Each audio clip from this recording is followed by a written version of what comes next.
तक कोविड-19 की बात है, राज्य की स्थिति के बारे में मैं अवगत करना चाहूँगा। आवाज आ रही है? अभी तक राज्य में ये कल रात तक के आंकड़े हैं, जो कल लेट नाइट में जो फाइनल सैंपल्स जांच हुई तब तक के आंकड़े हैं। अभी तक राज्य में हम लोगों ने कुल 11,393 सैंपल्स की जांच की है, जिसमें से 10,547 सैंपल्स निगेटिव पाए गए हैं और 107 सैंपल पॉजिटिव पाए गए हैं। और अभी तक 3 मृत्यु जो हुई थी वो अभी तक रिपोर्ट किए गए हैं। इस राज्य में अभी तक कुल 20 पेशेंट्स रिकवर हो गए हैं, जिन्हें डिस्चार्ज कर दिया गया है अस्पतालों से। आज सवेरे ही एक बोकारो का केस भी डिस्चार्ज हुआ है। इस तरह से अभी हमारे राज्य में वर्तमान में 84 लोग एक्टिव केस के फॉर्म में हैं। अगर हम लोग जिलावार बात करें तो सबसे ज़्यादा केस ऑफकोर्स रांची जिला में है, जहां 78 मामले हैं और 2 मृत्यु है। रिकवर्ड केस रांची जिला के 10 हैं और एक्टिव केस 66 हैं।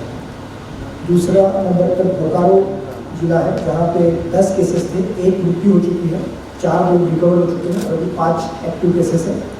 इसके अतिरिक्त हजारीबाग, पलामू और गढ़वा तीनों जगह 3-3 केसेस हैं, जिसमें से हजारीबाग में 2 केस रिकवर हो चुके हैं और बाकी सब एक्टिव केस हैं। धनबाद, सिमडेगा और देवघर में 2-2 केसेस हैं। धनबाद के दोनों पेशेंट्स रिकवर होकर डिस्चार्ज हो चुके हैं। सिमडेगा का भी 1 पेशेंट रिकवर होकर डिस्चार्ज हो चुका है। इसके अतिरिक्त जामताड़ा में भी 2 नए केस परसों रिपोर्ट हुए थे और कोडरमा और गिरिडीह में 1-1 केस रिपोर्ट हुए हैं। इस तरह से राज्य में वर्तमान में 107 केसेस में से, जैसा मैंने पहले बताया, 85 एक्टिव केसेस, अभी 84 एक्टिव केसेस चल रहे हैं। अभी राज्य का जो मॉर्टेलिटी रेट है या डेथ रेट का जिसको आप कह सकते हैं, वो 2.80% है। अगर हम लोग कुछ बेसिक स्टैटिस्टिक्स की बात करें, झारखंड राज्य में जो टोटल 107 केस है, तो हमारा जो बढ़ोतरी का दर है, ग्रोथ रेट, 11.80% है और हमारा जो डब्लिंग पीरियड है वो 6.21 दिन का है। ये अभी नेशनल एवरेज से थोड़ा सा कम है, लेकिन डब्लिंग रेट अभी एज ऑन डेट हमारा 6.21 दिन है।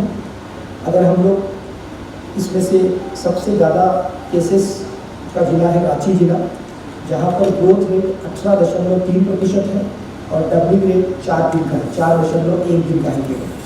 अगर हम लोग रांची जिला को अतिरिक्त बाकी 23 जिलों का डाटा देखें तो हमारा ग्रोथ रेट मात्र 4.72% है और डब्लिंग रेट 15 दिन का है। अगर हम रांची जिले में भी केवल हिमपीढ़ी की बात करते हैं, क्योंकि हिमपीढ़ी हमारा एक हॉटस्पॉट है, तो यहाँ का ग्रोथ रेट लगभग 11.03% है। सेक्टर को मीटिंग हुई थी, ये यही डेवलपमेंट है। जैसा मैंने आपसे कहा कि लगभग हर सप्ताह स्टेट एग्जीक्यूटिव कमेटी की मीटिंग होती है, जिसकी which is headed by chief secretary. तो उनकी मीटिंग होती है और उस मीटिंग में जो शॉप्स वाला निर्णय था वो आप लोग को जानकारी दी गई थी।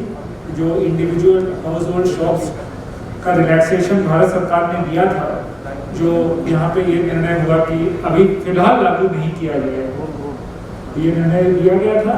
उसके अलावा एक निर्णय और हुआ था कि जो फंड्स डिस्ट्रिक्ट्स को 1,36,50,000 और हम लोग दे रहे हैं।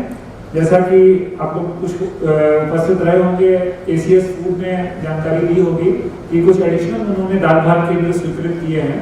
तो उसके लिए जो 5 रुपए की सब्सिडी है होमलेस और माइग्रेंट वर्कर्स को उपलब्ध कराने के लिए खाना, तो उसके लिए हम लोग ने दिया 1,36,50,000। जो पिछली बार जो जानकारी दी थी उसमें ये फंड्स का ये एक एडिशनल डेवलपमेंट।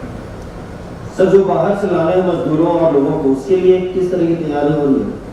देखिए, उसमें आज कैबिनेट सेक्रेटरी के साथ वीडियो कॉन्फ्रेंसिंग में थी, उसमें काफ़ी डिटेल में उसमें बातचीत भी हुई है और उसमें आपको डिटेल SOP बनानी है और कंसर्न स्टेट्स के साथ कोऑर्डिनेट करना है।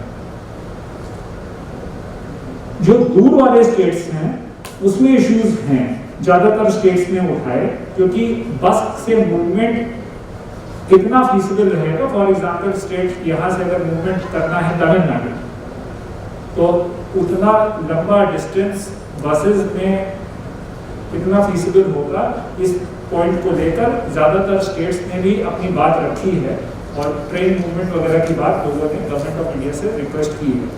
एनीवे उसके अलावा भी जैसे बगल के भी स्टेट्स हैं तो हम लोग उनके साथ कोऑर्डिनेशन में भी हैं, एसओपी भी तैयार हो रही है। हम लोग प्रयास में हैं कि केस बाय केस बेसिस पे हो सकता है कि जैसे कुछ डिस्ट्रिक्ट्स हमारे आज इस समय जिस समय आपसे बात हो रही है काउंटर पार्ट डिस्ट्रिक्ट्स इन वेस्ट बंगाल और बिहार से बातचीत चल रही है, क्योंकि उसमें लिस्ट ऑफ वर्कर्स जो स्ट्रैंडेड वर्कर्स हैं वो एक्सचेंज करी जाती है। गवर्नमेंट क्वारंटाइन उनका पूरा हो गया है, वो भी एक्सचेंज कर रहे हैं। वहाँ से क्लियरेंस लेके यहाँ से क्लियरेंस लेके हम लोग प्रयास कर रहे हैं कि ये मूवमेंट आज शुरू हो, नहीं तो कम से कम लेटेस्ट कल तक शुरू हो जाए। तो जैसे एक मूवमेंट होता है तो उसके लर्निंग पॉइंट्स आएंगे जिससे कि हम लोग को मदद मिलेगी आगे और बड़े पैमाने पर स्टैंडर्ड वर्कर्स के मूवमेंट।